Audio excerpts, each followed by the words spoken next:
Le véritable pouvoir ne se démontre pas en parlant, il se démontre en se taisant. Alors que beaucoup cherchent à être entendus, les plus forts choisissent le silence. Non pas parce qu'ils n'ont rien à dire, mais parce qu'ils n'ont plus besoin de convaincre qui que ce soit. La force silencieuse du stoïcisme ne crie pas, ne se défend pas, ne cherche pas l'approbation. Elle observe simplement, comprend et agit avec une maîtrise totale d'elle-même. Ce chemin ne consiste pas à feindre la sérénité, mais à la construire de l'intérieur. Apprendre à contrôler vos émotions avant qu'elles ne vous contrôlent. Garder le silence lorsque l'ego veut parler et rester ferme lorsque le monde essaie de vous provoquer. C'est là l'essence de l'autocontrôle. Choisir le calme alors que tout invite au chaos. Le stoïcien ne réagit pas, il répond. Il ne cherche pas à plaire, il agit avec authenticité. Il n'a pas besoin de démontrer car sa cohérence parle pour lui. Dans chaque décision, dans chaque limite qu'il établit sans discuter, dans chaque geste prudent, il démontre que le véritable pouvoir réside dans l'esprit, pas dans la voix. Dans cette vidéo, vous allez apprendre à maîtriser cette force intérieure, à vivre sans dépendre du jugement des autres, à agir avec clarté et non avec émotion. Ces leçons ne sont pas des théories. Ce sont des attitudes qui se pratiquent, qui se ressentent, qui se démontrent dans le silence de chaque jour. Restez, car ce que vous découvrirez ici ne cherche pas à vous faire parler plus fort, mais à penser avec plus de fermeté et à vivre avec plus de présence. 1. Garde le silence avant de réagir. On dit que les incendies les plus dangereux ne sont pas ceux qui brûlent à la vue de tous, mais ceux qui se cachent sous la terre. Ils semblent éteints, mais ils sont toujours vivants, attendant le moment juste pour ressurgir. C'est ainsi que fonctionne l'esprit lorsque tu apprends à le maîtriser. Tu n'as pas besoin d'exploser, de crier ou de réagir. La véritable force réside dans la retenue. Dans cet instant, avant de répondre, où ton esprit décide si tu vas perdre le contrôle ou démontrer que tu l'as. Garder le silence avant de réagir est la première grande leçon du stoïcisme moderne et peut-être la plus difficile à appliquer dans un monde qui récompense l'impulsivité et punit le calme. Quand quelqu'un te provoque, ton ego exige de se défendre. Il veut avoir le dernier mot, prouver qu'il ne peut pas être humilié. Mais chaque fois que tu tombes dans ce piège, tu perds plus que tu ne le penses. Tu perds de l'énergie, tu perds de la clarté et surtout, tu perds du respect pour toi-même. Le stoïcien comprend que toute attaque ne mérite pas une réponse, car le silence communique aussi. Le silence n'est pas soumission, c'est domination.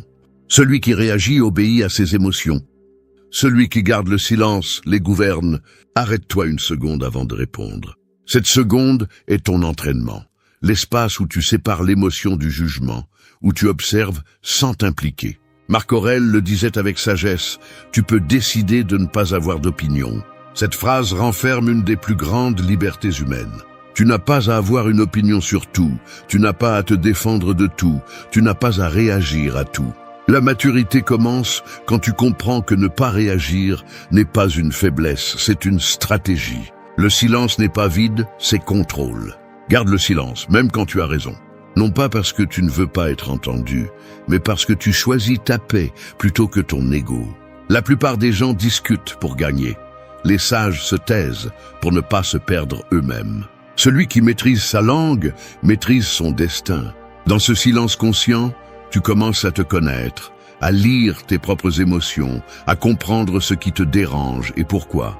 Tu deviens témoin de toi-même, et quand tu peux observer sans réagir, tu as gagné plus de pouvoir que n'importe quel mot pourrait te donner. Pratiquer cette leçon nécessite de la discipline. Ce n'est pas un acte passif, c'est une action active de contrôle mental. Cela signifie contenir la colère, transformer la frustration en observation, convertir la provocation en apprentissage. Chaque fois que tu réussis à ne pas réagir, tu renforces ton esprit comme un muscle. Tu deviens plus conscient, plus lucide et moins vulnérable au chaos extérieur. Tu cesses d'être l'esclave des autres, car tu comprends que le contrôle n'est pas à l'extérieur, il est à l'intérieur. Le silence n'est pas lâcheté, c'est la sagesse à l'état pur. Les faibles crient pour s'imposer, les forts se taisent pour se maîtriser. La prochaine fois que quelqu'un cherchera à te provoquer, à te manipuler ou à te faire perdre ton calme, regarde-le sans colère ni orgueil. Souviens-toi que sa réaction est son reflet, pas le tien. Que tes émotions ne doivent pas être une réponse automatique au comportement des autres. Garde le silence et observe. Là, dans cet instant de quiétude, tu te rends compte que tu n'as plus besoin de prouver quoi que ce soit. Parce que quand tu maîtrises ta réaction, tu maîtrises ta vie. Tu apprends à agir avec intention plutôt que de réagir par impulsion. C'est la différence entre le sage et le commun, entre celui qui gouverne son esprit et celui qui est gouverné par lui. Le silence ne te rend pas invisible, il te rend impénétrable. Et celui qui apprend à le maîtriser devient quelqu'un qui ne cherche plus à contrôler le monde parce qu'il a conquis le plus difficile, se contrôler lui-même. 2. Maîtrise tes émotions avant qu'elles ne te maîtrisent. La mer peut sembler calme en surface, mais sous sa tranquillité se cachent des courants capables de couler des navires entiers. Ainsi sont les émotions. Invisibles, silencieuses, mais puissantes. Si tu ne les connais pas, elles t'emportent. Si tu les comprends, elles te propulsent. Maîtriser tes émotions ne signifie pas les réprimer ni prétendre qu'elles n'existent pas. Cela signifie comprendre leur origine, regarder leur cause et décider si elles méritent de te gouverner ou non. L'homme qui se laisse emporter par sa colère, sa peur ou sa tristesse perd le contrôle de sa direction, tandis que celui qui maîtrise ses émotions apprend à naviguer même au milieu de la tempête. Le stoïcisme enseigne que tu ne peux pas contrôler ce qui se passe en dehors de toi, mais tu peux contrôler ta réaction à cela. La différence entre une personne forte et une personne faible ne réside pas dans leur destin, mais dans leur réponse. Lorsque tu permets à une émotion de te posséder, tu te déconnectes de ta raison et tu remets le pouvoir de ton esprit à ce qui se passe à l'extérieur. Mais lorsque tu réussis à t'arrêter, à observer et à décider comment agir, tu deviens une menace pour ceux qui vivent en réagissant. L'autocontrôle n'est pas de la froideur, c'est de la sagesse en action. Chaque émotion apporte un message. La colère peut révéler une injustice, la peur peut signaler une limite, la tristesse peut te montrer quelque chose que tu apprécies. Les ignorer n'est pas la solution, ni les laisser te dominer. La clé est de les reconnaître sans leur obéir. Tu n'es pas tes émotions, tu es celui qui les observe. Lorsque tu prends du recul, tu peux les transformer. La colère devient courage, la tristesse devient réflexion, la peur devient préparation. C'est l'alchimie émotionnelle que les sages pratiquent, sans en parler. Maîtriser tes émotions nécessite de la pratique. Commence par le quotidien. Quand quelqu'un t'irrite, quand quelque chose ne se passe pas comme prévu, quand tu sens que l'orgueil te pousse à discuter. Au lieu d'exploser, respire. Non pas pour échapper, mais pour observer. Cette pause te donne du pouvoir. Elle te permet de répondre avec l'esprit, pas avec la blessure. Les émotions perdent de leur force lorsque tu les regardes sans les juger, lorsque tu les laisses passer sans les identifier comme faisant partie de ton identité. Un stoïcien ne se définit pas par ce qu'il ressent, mais par ce qu'il décide de faire avec ce qu'il ressent. Cette différence marque la limite entre le chaos et la clarté. Tu ne peux pas empêcher le vent de souffler, mais tu peux ajuster tes voiles. Tu ne peux pas éviter de ressentir de la colère ou de la tristesse, mais tu peux décider de ne pas rester là. La vie ne consiste pas à éliminer les émotions, mais à ne pas les laisser diriger ton gouvernail. Pratiquer cette maîtrise émotionnelle te rend imprévisible, non pas parce que tu caches ce que tu ressens, mais parce que tu ne réagis plus comme les autres s'y attendent. Personne ne peut te manipuler si tes émotions ne sont pas un bouton facile à presser. Celui qui maîtrise ses émotions vit à un niveau supérieur de liberté, car il ne répond plus à l'impulsion, mais à l'intention. Souviens-toi de ceci, l'émotion est le messager, pas le maître. Écoute-la, comprends-la et laisse-la partir. Ne t'accroche pas à ce qui est venu seulement pour t'apprendre quelque chose. Le jour où tu comprendras cela, tu cesseras d'être l'esclave du monde extérieur et tu commenceras à être le maître de ton monde intérieur. C'est là la véritable force. Celle qui n'a pas besoin de crier pour s'imposer, car son pouvoir réside dans l'équilibre, non dans la réaction. 3. Pratique la réserve émotionnelle. Il y a des portes qui s'ouvrent facilement et d'autres qui ne s'ouvrent que lorsque tu démontres que tu sais prendre soin de ce qui se trouve à l'intérieur. C'est ainsi que fonctionne l'esprit d'une personne sage. Elle ne révèle pas tout. Elle n'expose pas chaque pensée ni ne montre chaque sentiment à n'importe qui. La réserve émotionnelle n'est pas de la froideur ni de la méfiance, c'est de l'intelligence émotionnelle à son stade le plus mature. Nous vivons à une époque où les gens ressentent le besoin de tout raconter, d'exposer leur vie, leurs blessures et leurs réussites pour se sentir exister. Mais lorsque tu livres tes émotions au public, tu leur donnes aussi le pouvoir de te détruire avec elles. Pratiquer la réserve émotionnelle, c'est choisir consciemment quoi partager, quand le faire et avec qui. C'est comprendre que tout le monde ne mérite pas d'accéder à tes pensées les plus profondes, car tout le monde ne saura pas les comprendre. Un stoïcien ne se cache pas, mais il ne se dénude pas non plus devant n'importe quelle oreille. Sa force réside dans sa prudence. Il parle quand c'est nécessaire, se tait quand ce ne l'est pas et maintient son centre stable même lorsqu'on le provoque. La réserve n'est pas un masque, c'est un filtre qui protège la paix intérieure. Quand tu apprends à ne pas réagir immédiatement, à ne pas avouer tes peurs à n'importe qui, à ne pas montrer tes blessures comme des trophées, tu deviens plus fort. Non pas parce que tu te renfermes, mais parce que tu comprends que le silence protège ce que les mots pourraient endommager. Chaque émotion que tu partages avec la mauvaise personne devient une arme qui peut être utilisée contre toi. Et celui qui a été trahi par une confiance mal placée sait que toutes les vérités ne doivent pas être dites et que tous les sentiments ne méritent pas d'être montrés. Le stoïcisme enseigne que l'intérieur est sacré. Tes pensées, tes émotions, tes batailles n'ont pas besoin d'être exposées pour être validées. Lorsque tu arrêtes de chercher l'approbation par une vulnérabilité mal comprise, tu découvres une nouvelle forme de liberté. Tu ne te soucies plus de savoir si on te comprend ou non, parce que tu comprends quelque chose de plus profond. Ta valeur ne dépend pas de la compréhension des autres, mais de la maîtrise que tu as de toi-même. La réserve émotionnelle ne signifie pas fermer son cœur, mais l'utiliser avec sagesse. Savoir quand parler à partir de l'émotion et quand laisser le temps parler pour toi. C'est une forme de respect envers ton esprit, de maturité envers ton âme. Celui qui contrôle ce qu'il montre contrôle son énergie. Et dans un monde où tout le monde expose ses émotions sans mesure, celui qui apprend à les garder calmement brille d'une force différente. Chaque fois que tu choisis le silence plutôt que l'explosion, la prudence plutôt que la confession, tu entraînes ton esprit à agir à partir de la conscience, non de la nécessité. Toutes les pensées ne méritent pas de devenir des mots. Toutes les émotions ne doivent pas être traduites en gestes. Les mots peuvent être des chaînes si tu les utilises sans soin, mais le silence peut être ton bouclier si tu sais quand l'appliquer. Apprends à observer sans annoncer ce que tu vois, à ressentir sans montrer ce que tu ressens, à comprendre sans avoir à tout expliquer. Cette réserve n'est pas un isolement, c'est un pouvoir intérieur.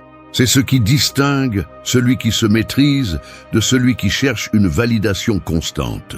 Lorsque tu maîtrises cette pratique, ta présence change. Tu n'as plus besoin que les autres sachent ce que tu penses ou ressens pour affirmer ton existence. Ton énergie parle pour toi, sans exposition, sans excès, sans bruit. Pratique la réserve émotionnelle tous les jours. Écoute plus, parle moins, observe sans porter de jugement, partage seulement avec ceux qui l'ont mérité. Parce que lorsque tes émotions cessent d'être un spectacle public et deviennent une forteresse privée. 4. Poser des limites sans discuter. Un mur ne se construit pas avec des cris, il se construit avec de la pierre et du silence. C'est ainsi que sont les limites de celui qui a appris à se valoriser. Elles ne sont pas annoncées, elles sont imposées avec cohérence. Dans un monde où tout le monde essaie de dépasser la ligne de l'autre, les limites sont un acte de respect envers soi-même. Vous n'avez pas besoin de les expliquer ni de les justifier, car celui qui vous respecte ne les remet pas en question. Il les comprend. Apprendre à poser des limites sans discuter est un art que peu de gens maîtrisent. Mais ceux qui y parviennent découvrent une tranquillité qu'aucun argument ne peut offrir. L'erreur la plus courante est de croire que fixer des limites implique de confronter ou de convaincre. Ce n'est pas le cas. Une limite n'est pas une bagarre, c'est une décision. On ne crie pas, on démontre. Le silence est souvent la frontière la plus solide. Lorsque vous choisissez de ne pas répondre à la manipulation, de ne pas accepter ce qui vous dérange, de ne pas céder à ce qui viole votre paix, vous élevez des murs invisibles qui protègent votre énergie. Non pas pour vous isoler du monde, mais pour vous conserver entier à l'intérieur de celui-ci. Un stoïcien comprend qu'il ne s'agit pas de contrôler les autres, mais de se contrôler soi-même face à eux. Si quelqu'un insiste pour franchir vos lignes, vous n'avez pas besoin de vous épuiser à discuter. Il suffit de ne pas participer. L'absence communique aussi, et parfois elle en dit plus que n'importe quel mot. Marc Aurèle disait que la meilleure vengeance est de ne pas ressembler à celui qui vous a fait du mal. C'est l'essence de la limite silencieuse. Vous n'avez pas besoin de vous rabaisser pour vous faire comprendre. Il suffit de rester ferme dans votre position, même si l'autre ne l'accepte pas. Poser des limites sans discuter est une pratique de maîtrise de soi et de dignité. Cela signifie dire non sans culpabilité, se retirer sans drame et agir sans se justifier. Celui qui vit avec clarté ne cherche pas l'approbation pour protéger sa paix. La personne qui a besoin d'expliquer trop sa décision n'a pas encore compris sa propre valeur. Vous n'avez pas besoin de convaincre qui que ce soit de pourquoi vous choisissez de vous prioriser. Il suffit de le faire. Vos actions soutiennent votre parole lorsque votre parole ne suffit plus. Chaque fois que vous défendez votre espace avec calme, vous renforcez votre caractère. Les limites n'enseignent pas seulement aux autres comment vous traiter, elles vous rappellent aussi qui vous êtes et ce que vous n'êtes plus prêt à tolérer. Il ne s'agit pas de créer de la distance, mais de construire du respect. Et le respect commence par vous. Personne ne vous le donnera si vous ne l'établissez pas d'abord. Celui qui ne fixe pas ses limites devient un terrain libre pour les invasions émotionnelles des autres. Il y a ceux qui se fâchent quand vous vous affirmez, mais cela ne révèle que combien ils bénéficiaient de votre manque de limites. Ne vous excusez pas pour grandir, pour parler moins, pour vous éloigner de ceux qui confondent votre calme avec de la faiblesse. Le stoïcien ne cherche pas l'acceptation, il cherche la cohérence. Il sait que la limite n'a pas besoin d'approbation, seulement de consistance. Tant que vous maintenez votre comportement ferme, les autres finiront par s'adapter ou s'éloigner. Dans les deux cas, vous gagnez. Ne discutez pas avec celui qui n'écoute pas, n'expliquez pas l'évident. N'essayez pas de justifier ce qui naît du respect de soi. Les limites se montrent, elles ne se demandent pas. Si vous devez les forcer, ce ne sont pas des limites, ce sont des supplications. Et vous n'êtes pas ici pour supplier qu'on vous respecte. Vous êtes ici pour montrer que vous vous respectez. Lorsque vous y parviendrez, vous verrez comment votre environnement change. Les conversations deviennent plus propres, vos relations plus authentiques et votre esprit plus tranquille. Parce que celui qui apprend à poser des limites, sans discuter, ne réagit plus au bruit des autres. Il suit seulement son propre compas. Et c'est là le véritable signe de maturité. Agir sans avoir besoin de s'imposer, garder son calme, sans perdre sa force et laisser le respect parler pour vous. 5. Sois authentique, ne joue pas. Le miroir ne ment jamais, il ne fait que refléter ce qui est devant lui. Pourtant, certains passent leur vie à essayer de le tromper, adoptant des gestes, des sourires et des mots qui ne leur appartiennent pas. Ils jouent pour être acceptés, ils se façonnent pour plaire et dans ce processus, ils perdent ce qu'ils ont de plus précieux, leur authenticité. Être authentique ne signifie pas se rebeller contre le monde, mais arrêter de se trahir soi-même. Dans une société où beaucoup préfèrent paraître plutôt qu'être, l'authenticité est devenue un acte de courage. Le stoïcisme enseigne que la cohérence entre ce que tu penses, ressens et fais est la base de la liberté. Prétendre te lie, être toi te libère. Mais il n'est pas facile de rester fidèle à ton essence lorsque l'environnement récompense l'imitation. Depuis notre plus jeune âge, on nous apprend à nous conformer, à dire ce qui est correct, à nous habiller d'une certaine manière, à nous comporter comme les autres s'y attendent. Ce que personne ne te dit, c'est que pendant que tu essaies d'être accepté, tu t'éloignes de ta vérité. Tu ne peux pas construire la paix intérieure si tu vis en jouant un rôle. Être authentique ne signifie pas être parfait ou montrer constamment de la force. Cela signifie être honnête avec toi-même, reconnaître ce que tu ressens, agir selon tes valeurs et accepter que tout le monde ne comprendra pas ton chemin. Lorsque tu décides d'arrêter de jouer, tu décides aussi de perdre l'approbation de beaucoup. Mais cette perte est un gain plus grand. Tu retrouves ta dignité. Les masques fatiguent, l'authenticité repose. Prétendre est un poids, être toi est la liberté. Ne cherche pas à t'intégrer, cherche à être cohérent. La cohérence attire le respect, l'acte de jouer génère la méfiance. Celui qui joue pour impressionner finit par se vider, car tout ce qu'il obtient dépend d'une version fausse de lui-même. Celui qui se montre tel qu'il est peut perdre des gens, mais il ne se perd jamais lui-même. C'est la différence entre vivre pour les yeux des autres et vivre avec un but. L'authenticité ne consiste pas à dire tout ce que tu penses, mais à faire en sorte que ce que tu dis soit vrai. Il ne s'agit pas de montrer tes blessures, mais de ne pas cacher tes principes. C'est parler calmement, agir sans masque, garder la même essence quel que soit le lieu ou la compagnie. Les authentiques ne cherchent pas à être acceptés, ils cherchent à être compris. Et s'ils ne le sont pas, ils continuent leur chemin, car ils ne dépendent pas de la validation pour soutenir leurs valeurs. Quand tu es authentique, tu arrêtes de concourir. Tu n'as plus besoin de te comparer, car tu comprends que chaque personne a son propre processus. Tu te concentres sur l'amélioration, pas sur l'impression. Tes mots deviennent plus fermes, tes gestes plus clairs et ton énergie plus stable. Les gens ressentent la différence entre celui qui joue et celui qui vit selon sa vérité. L'authenticité n'a pas besoin de présentation, elle se perçoit. La pratiquer demande du courage. Le courage de décevoir les attentes, de rester fidèle à ce que tu crois même si personne ne le comprend, de ne pas te plier par peur de la critique. L'authentique ne craint pas d'être jugé, il craint de se trahir. Et ce principe le protège du bruit et de la manipulation. Parce que quand tu ne prétends pas, personne ne peut te contrôler. Alors sois authentique, ne joue pas. Laisse tes actions être cohérentes avec tes pensées. Que ta voix reflète ta vérité et que ta présence ne dépende pas des applaudissements. L'authenticité ne cherche pas à plaire, elle cherche la paix. Et quand tu la trouves, tu comprendras que le respect le plus important n'est pas celui qui vient de l'extérieur, mais celui que tu ressens pour toi-même lorsque tu ne joues plus aucun rôle. 6. Laisse tes actes parler pour toi. L'écho n'a pas de voix propre, il ne fait que répéter le son qu'il entend. C'est ainsi pour la plupart des gens. Ils parlent, promettent, donnent leur avis, mais leurs paroles ne résonnent pas car elles n'ont pas de poids. Les mots perdent de leur valeur lorsqu'ils ne sont pas soutenus par des actes. En revanche, les actes sont impossibles à falsifier, car ils révèlent ce que tu es réellement, pas ce que tu prétends être.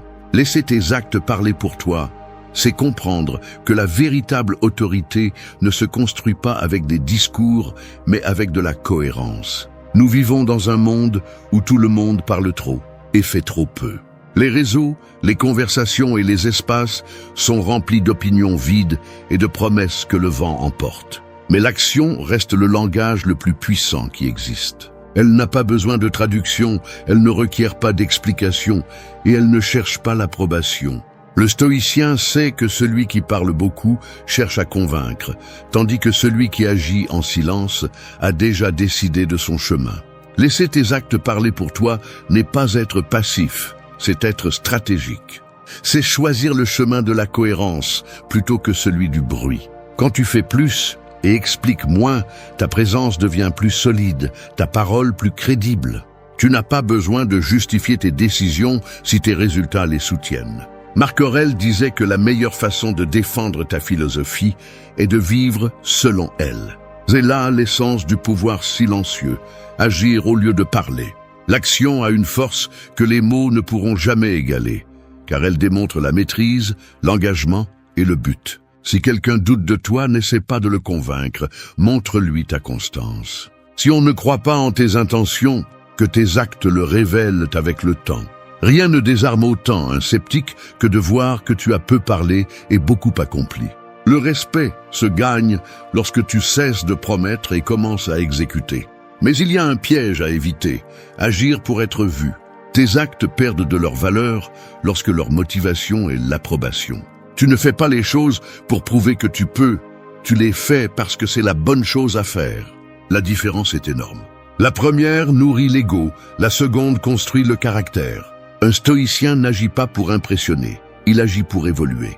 Il ne cherche pas la reconnaissance, il cherche la croissance. Sa satisfaction vient de l'effort silencieux, pas des applaudissements publics. Chaque action cohérente avec tes valeurs renforce ton identité. Chaque mot vide l'affaiblit.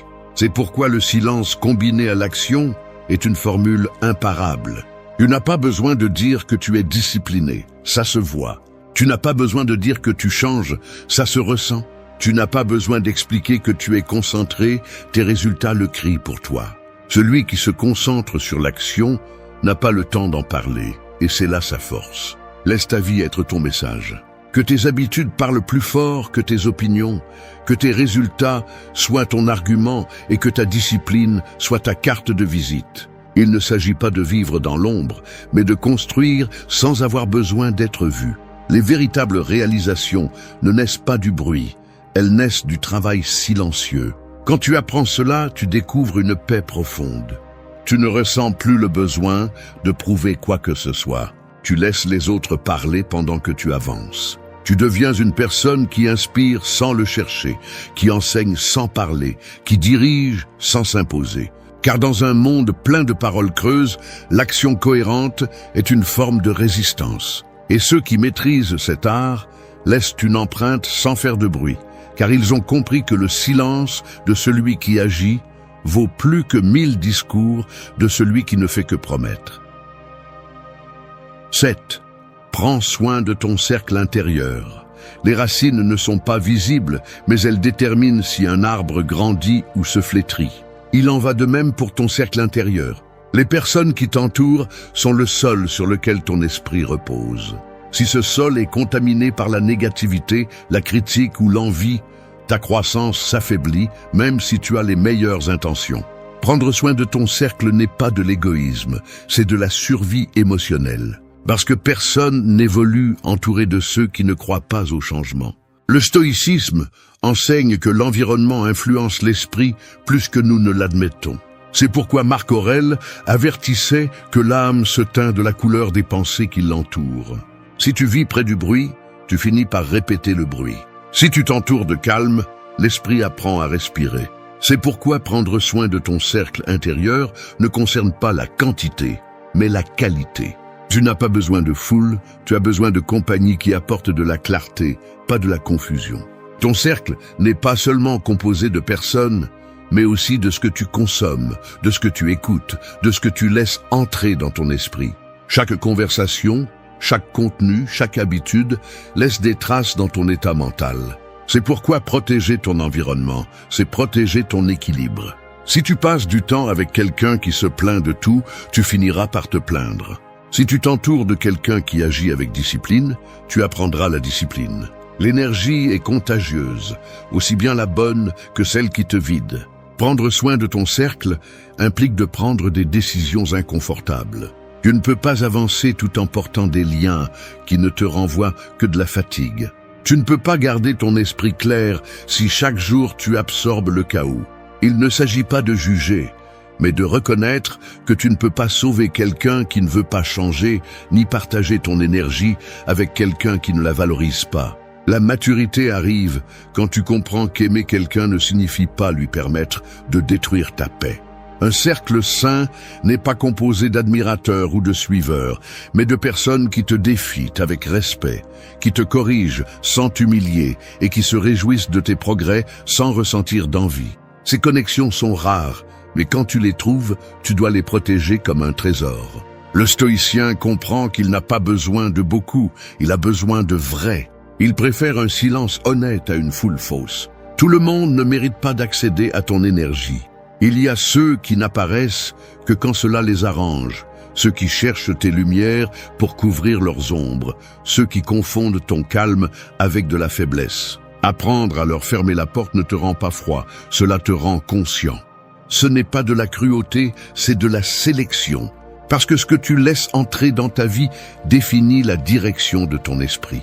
Prends soin aussi du cercle que tu formes avec toi-même.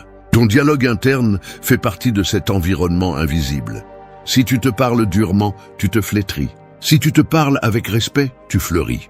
Parfois, le cercle le plus polluant n'est pas à l'extérieur, mais à l'intérieur. C'est pourquoi, avant de demander de la loyauté, sois loyal envers toi-même. Avant d'exiger du respect, respecte-toi. Avant de chercher de la compagnie, apprends à apprécier ta propre présence. Prendre soin de ton cercle intérieur est un acte continu. C'est revoir quelles conversations t'élèvent et lesquelles t'épuisent, quels liens t'inspirent et lesquels te retiennent. Et une fois que tu l'as fait, tu comprends quelque chose qui change tout. Tu n'as pas besoin d'être entouré de beaucoup de gens pour te sentir accompagné. Tu as juste besoin de t'entourer de vérité. Parce que lorsque ton environnement vibre en paix, ton esprit trouve sa direction. Et lorsque ton cercle est solide, ton silence devient une force, pas une solitude. 8. Vis le présent, non pour impressionner. L'horloge ne s'arrête pas pour voir qui la regarde. Elle remplit sa fonction en silence, marquant le passage du temps sans avoir besoin de prouver quoi que ce soit. C'est ainsi que la vie devrait être vécue, avec présence, non avec prétention. Mais la plupart des gens sont plus occupés à paraître bien qu'à l'être vraiment. Vivre pour impressionner est une prison invisible qui draine l'énergie et vous déconnecte de ce qui est le plus important, le moment présent.